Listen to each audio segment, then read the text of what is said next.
picked up a calculus book because I was curious.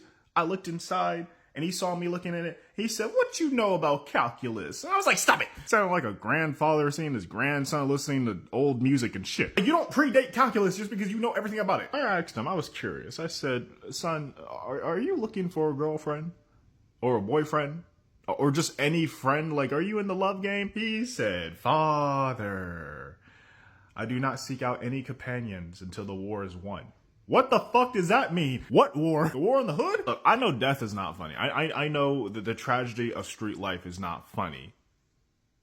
But all the other gang members and gangs, they have to say, "For the dead homies," on the dead homies.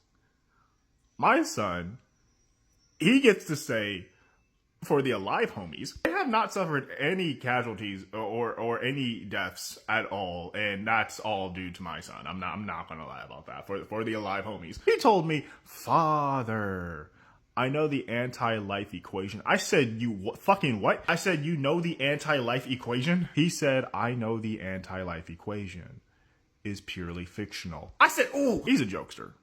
I mean, if you're that smart, you're allowed to be a jokester here and there. I kind of feel bad when I see one of his ops darting their eyes around looking very scared and anxious, because remember when I told you that he managed to convert all of his ops' anxieties and fears into a reliable fuel source? Oh yeah, I remember that. Yeah, so he managed to not only power his car with that, but power our entire house.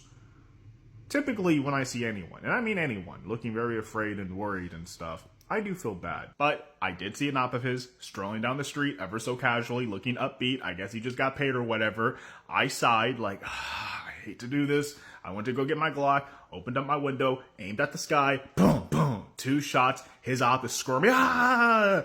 I'm like, "I'm sorry, but you gotta keep being scared. You're powering my house. Fucking PG&E is too damn high." I nagged about it again. I said, "Son, if you're this smart, and I know you said that your intelligence is strong, but your love for the game is stronger, just get us out the hood.